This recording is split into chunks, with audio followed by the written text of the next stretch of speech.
24 জানুয়ারি 7 তারিখ নির্বাচন হয়ে যাওয়ার পরে সবাই চুপচাপ হয়ে গিয়েছিলেন। জেলে ছিলাম, একা নই। যেমন আমাদের দলের নেতৃবৃন্দ ছিলেন, তেমন বর্তমান সরকারি দলের অনেক সিনিয়র নেতৃবৃন্দ ছিলেন, একসাথে ছিলাম। 7 তারিখের ভোট হয়ে যাওয়ার পরে মলিন মুখ নিয়ে সবাই আমার রুমে আসলেন।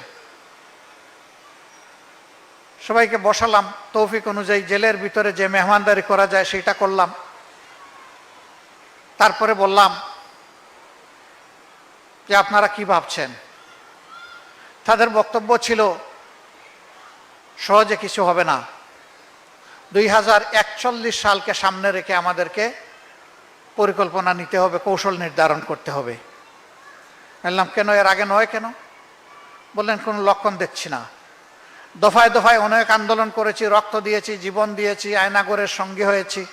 তখন আয়নাগর ছিল না, গুমের কথা বলেছেন। আয়নাগর শব্দটা পরে আবিষ্কার হয়েছে। যে আমরা এগুলা সব কিছুর পরে আমরা ব্যর্থ হয়েছি, আমরা ফেসিবাদকে সরাতে পারিনি, হটাতে পারিনি। আর ওরা 41 সালের কথা বারবার বলছে, তারা সম্ভবত সেইটাই ধরে রাখবে। আমি বলেছিলাম আশাবাদী হন, আল্লাহর রহমত কখন কিভাবে নেমে আসে আল্লাহ তাআলাই ভালো জানেন। এ পর্যায়ে প্রধান অতিথির বক্তব্য রাখার জন্য অনুরোধ করছি জুলাই যোদ্ধা ও শহীদ পরিবার সমূহের আস্থার ঠিকানা মাননীয় বিরোধী দলীয় নেতা এবং গণমানুষের সংগঠন বাংলাদেশ জামাত ইসলামীর সম্মানিত আমির ডাক্তার শফিকুর রহমানকে। ডাক্তার শফিকুর রহমান।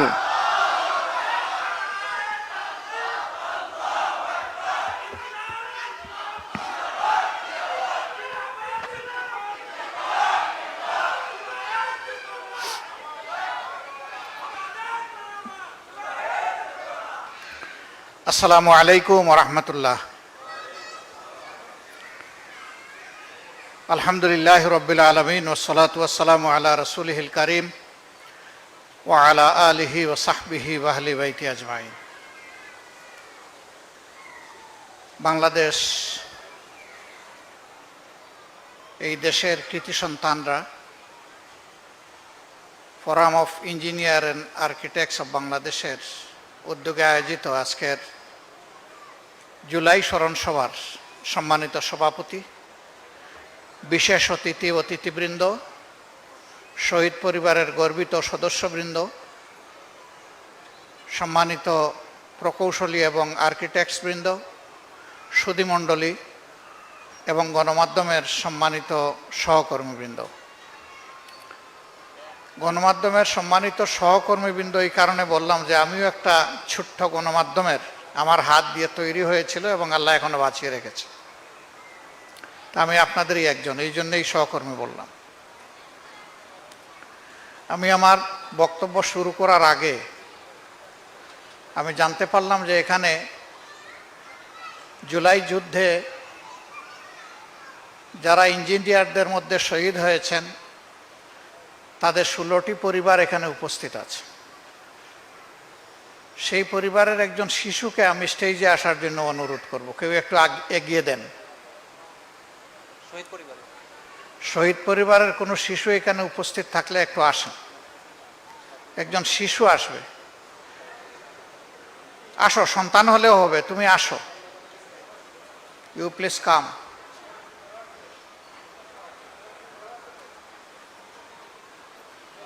ঠিক আছে, দুইজন একটু স্টেজে আসো।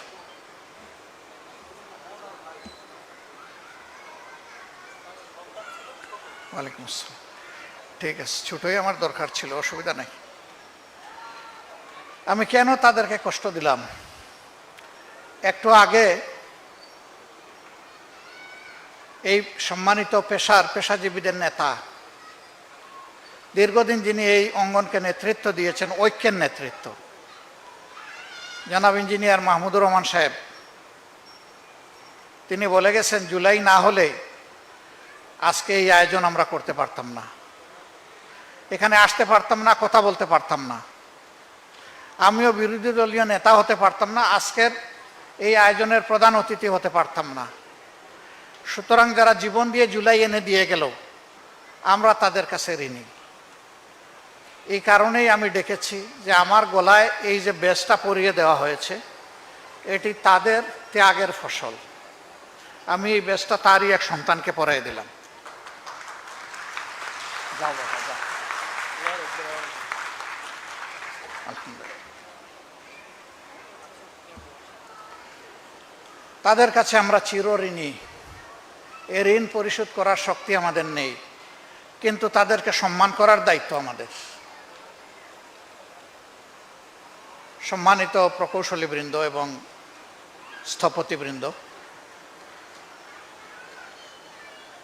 বাংলাদেশটা আমাদের সবার।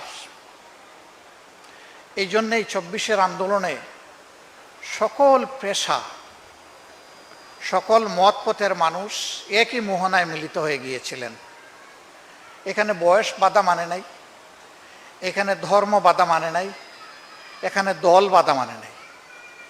যারাই মজলুম তারা আমরা সবাই একত্রিত হয়ে গিয়েছিলাম। আমাদের এই ঐক্যের কাছে ফেসিবাদ পরাজয় মানতে বাধ্য হয়েছিল। আল্লাহ তাআলার রহমত নেমে এসেছিল ঐক্যের কারণে। এর আগে ২০০৯ সাল থেকে শুরু করে আমরা ২৩ সাল পর্যন্ত আন্দোলন করেছি। ২৪-এ ছাত্রদের এই আন্দোলনের আগে কোনো রাজনৈতিক দলের আন্দোলন হয়নি। ২৪-এর জানুয়ারি ৭ তারিখ নির্বাচন হয়ে যাওয়ার পরে সবাই চুপচাপ হয়ে গিয়েছিলেন, জেলে ছিলাম। একা নই, যেমন আমাদের দলের নেতৃবৃন্দ ছিলেন, তেমন বর্তমান সরকারি দলের অনেক সিনিয়র নেতৃবৃন্দ ছিলেন, একসাথে ছিলাম। ৭ তারিখের ভোট হয়ে যাওয়ার পরে মলিন মুখ নিয়ে সবাই আমার রুমে আসলেন। সবাইকে বসালাম, তৌফিক অনুযায়ী জেলের ভিতরে যে মেহমানদারি করা যায় সেটা করলাম। তারপরে বললাম যে আপনারা কি ভাবছেন। তাদের বক্তব্য ছিল সহজে কিছু হবে না, 2041 সালকে সামনে রেখে আমাদেরকে পরিকল্পনা নিতে হবে, কৌশল নির্ধারণ করতে হবে। বললাম কেন, এর আগে নয় কেন?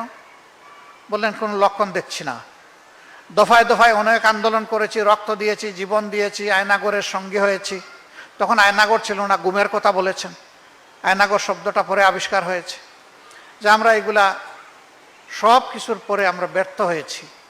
আমরা ফেসিবাদকে সরাতে পারিনি, হটাতে পারিনি।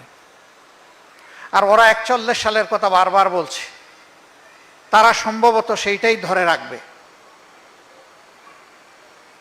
আমি বলেছিলাম আশাবাদী হন, আল্লাহর রহমত কখন কিভাবে নেমে আসে আল্লাহ তাআলাই ভালো জানেন। আমার কথায় দেখলাম কেউ আস্থা আনলো না, খুশি হলো না, তাদের এক্সপ্রেশনে কোনো পরিবর্তনও দেখলাম না। এই লোকেরাই যখন 5 তারিখের ঘটনা ঘটলো, তখন কেউ কেউ পাশাপাশি বসেছে। একজন জিজ্ঞেস করলেন কি হলো? আমি বললাম আপনিই বলেন কি হলো। বলে দিস ইজ মিরাকল। এইটাই আল্লাহর প্রতিশ্রুতি বাস্তবায়ন এবং মজলুমদের জন্য আল্লাহ তাআলার পক্ষ থেকে সাহায্য উপহার।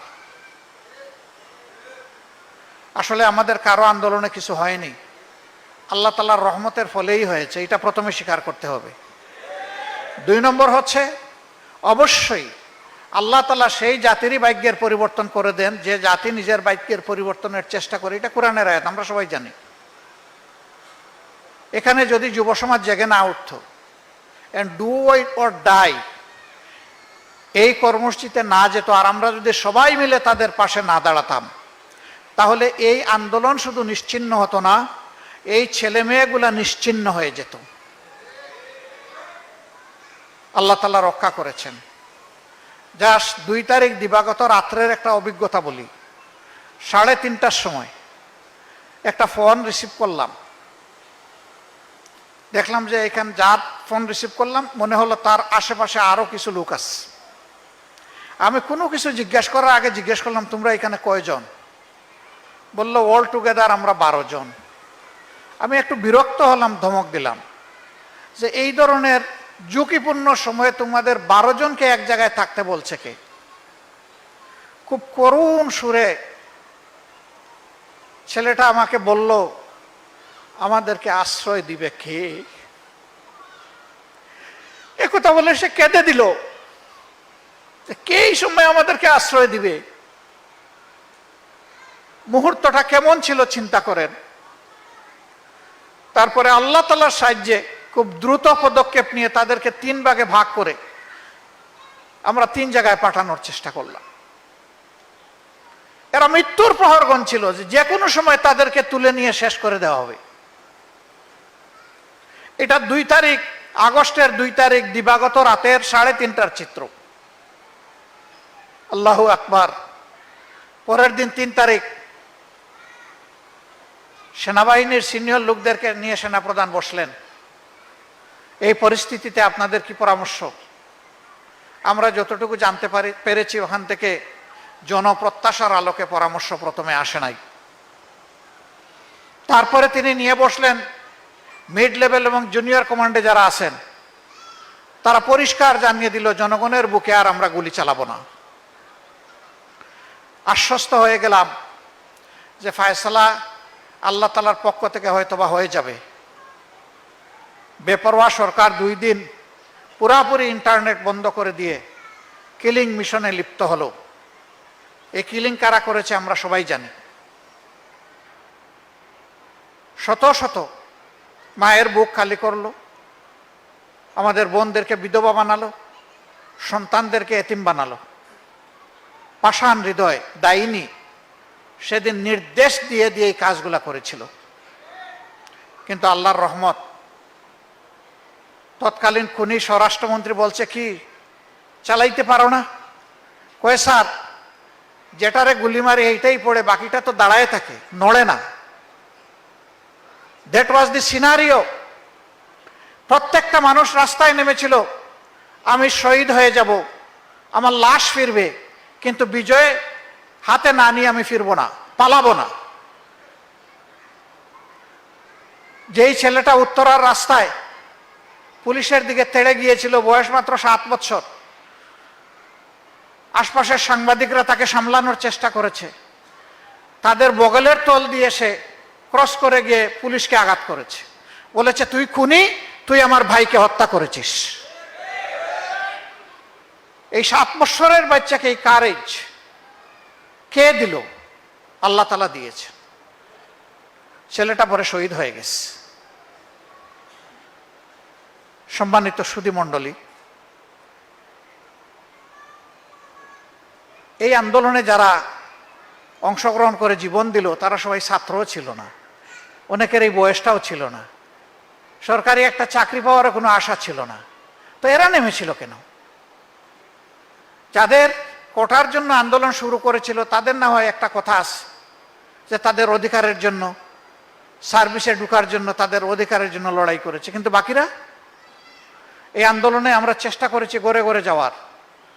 আমরা যেটুকু তথ্য উপাত্ত পেয়েছি, এর মধ্যে শ্রমিক সমাজের লোক হলো 48%, শুধু শ্রমিক। এরা অতি সাধারণ শ্রমিক, অতি নিম্ন আয়ের মানুষ। 32% ছাত্র। সেই ছাত্র বলতে শুধু ইউনিভার্সিটি আর কলেজের ছাত্র না, মাদ্রাসারও ছাত্র এখানে আছে। ছাত্র বলতে যা বুঝায় সবাই। আলিম উলামা আছেন, ব্যবসায়ী আছেন, সাধারণ মানুষ আছেন, রাজনৈতিক কর্মী আছেন, সবাই মিলেই শহীদ হয়েছে। এত এত শহীদের ভার আমাদের কাঁধের উপর, আমরা ভুলে গেলাম কিভাবে এত তাড়াতাড়ি? এখানে মাহমুদুর রহমান ভাই আক্ষেপ করে বললেন, এক সময় তো আমরা একই সাথে চলছিলাম, কিন্তু এখন যেন মনে হচ্ছে যে পরস্পরের শত্রু হয়ে গেলাম। উনি সবাইকে নিয়ে চলেছিলেন। আমি উনাকে বলবো, হ্যাঁ আপনি আবার উদ্যোগ নেন, আমাদের দোয়াও পাবেন, সমর্থনও পাবেন ইনশাল্লাহ। আমরা একটা ঐক্যবদ্ধ জাতি চাই, আমরা ফেসিবাদের বিরুদ্ধে ঐক্য চাই। তবে কথা পরিষ্কার, আমার সন্তান যে কাজ করলে বীর, অন্যের সন্তান সেই কাজ করলে বীর, স্বীকৃতি দিতে হবে। আমার সন্তান অন্যের সন্তান যে কাজ করলে আমি তাকে সন্ত্রাসী বলবো, আমারটাও করলে তাকেও সন্ত্রাসী বলতে হবে। একই কাজের জন্য একজনকে বীর আর আরেকজনকে সন্ত্রাসী বলা যাবে না। এই জায়গায় আসতে হবে। এই জুলাই আমাদের সকলের যদি হয়, তাইলে জুলাইকে আমরা কেন রাজনীতিকরণ করব? এটা তো হওয়া উচিত না। দুপুরেরটা আপনারা শুনেছেন, বিকালের আরেকটা আপনারা শুনেন নাই। সেখানে আমি আরেকটা এম্বারেসিং সিচুয়েশনে পড়েছিলাম, কিন্তু দুপুরে একটা ঘটনা ঘটেছে, আমি আরেকটা সিন ক্রিয়েট করি, এটা আমি চাই নাই বলে সাময়িকভাবে আমি হজম করেছি, সাথে সাথে এরপরে আবার যেখানে প্রতিবাদ করার সেখানে করেছি। কেন এত দলীয়তন্ত্র করতে হবে? এগুলা কিসের লক্ষণ?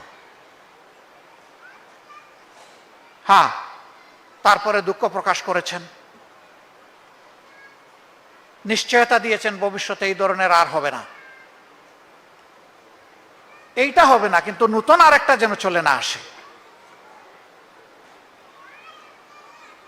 ওইটাও সামলাতে হবে। আমাদের রাজনীতিতে পরিবর্তন আনতে হলে মনোজগতে পরিবর্তন লাগবে। মনটা বড় করতে হবে, সবাইকে ধারণ করতে হবে, যার যেটা পাওনা তাকে সেটা দিতে হবে, যে সম্মানটুকু যার পাওনা তাকে সম্মানিত করতে হবে। আজকে এখান থেকে আমি পরিষ্কার দাবি জানাই, যারা জীবন দিয়েছে জুলাই যুদ্ধে এবং যারা ফেসিবাদের আমলে পুরা সময় জুড়ে যারা জীবন দিয়েছে, তাদের প্রত্যেকটি পরিবারকে রাষ্ট্রীয়ভাবে সম্মানিত করতে হবে, তাদেরকে রাষ্ট্রীয় খেতাব দিতে হবে। এ দায়িত্ব সরকারের। সরকার উদ্যোগ নিলে আমরা সর্বাত্মক সহযোগিতা করব ইনশাআল্লাহ। তারা যেন সম্মানজনকভাবে এই সমাজে বেঁচে থাকতে পারে নিরাপত্তার সাথে, তার নিশ্চয়তাই পরিবারগুলোকে দিতে হবে সরকারকে। এর পাশাপাশি জুলাই যুদ্ধে অংশগ্রহণ করার কারণে যারা আহত পঙ্গু হয়ে এখনো কাতরাচ্ছেন দেশে কিংবা বিদেশের হাসপাতালে, তাদের সকলের সুচিকিৎসা নিশ্চিত করতে হবে, তাদের পুনর্বাসনের সম্মানজনক ব্যবস্থা করতে হবে। আমরা কোনো অপমানজনক ভিক্ষা চাই না তাদের জন্যে। তাদেরকেও রাষ্ট্রীয় সম্মানে ভূষিত করতে হবে। যদি সরকার এটা করে, তাহলে ঘরে ঘরে বীর জন্ম নেবে ইনশাআল্লাহ। আর যে জাতির ঘরে ঘরে মায়েদের গর্বে বীর জন্ম নেবে, এই জাতিকে কেউ হারাতে পারবে না, দমাতে পারবে না ইনশাআল্লাহ। যখন মারা দেখবে যে আমার সন্তান যদি দেশের জন্য, জাতির জন্য, আল্লাহর জন্য, মানবতার জন্য জীবন দেয়, তাহলে আমার দেশ এবং জাতি আমার পাশে থাকবে। আমি সন্তানের জন্য সম্মানিত হব, তখন মা তার দ্বিতীয় সন্তানটাকে জাতির প্রয়োজনে এগিয়ে দেবে ইনশাআল্লাহ। আর যদি তার উল্টাটা দেখে, প্রথম ছেলের ওই অবস্থা দেখে দ্বিতীয় আর একটা ছেলেকে এগিয়ে দিতে কোনো মা রাজি হবে না। অতএব সরকারকে বলবো, এই রাস্তাটা খুলে দিন, বন্ধ করবেন না। আমার দ্বিতীয় অনুরোধ, ফেসিবাদী আমলে যে সমস্ত কর্মকাণ্ডের কারণে আমরা জুলুমের শিকার হয়েছিলাম, বিচার বিভাগ, শিক্ষাঙ্গন, তারপরে নির্বাচন, পেশাগত জীবনে দায়িত্ব পালন, সকল জায়গায় বৈষম্য এবং নিগ্রহের শিকার মানুষ যেটা হয়েছিল, আমরা পরিষ্কারভাবে দেখতে পাচ্ছি সব জায়গায় ফেসিবাদের কালো ছায়া এবং ভূত এখনো বিদ্যমান। এটা বদলাতে হবে, পাল্টাতে হবে। মুখে কথা বললে হবে না।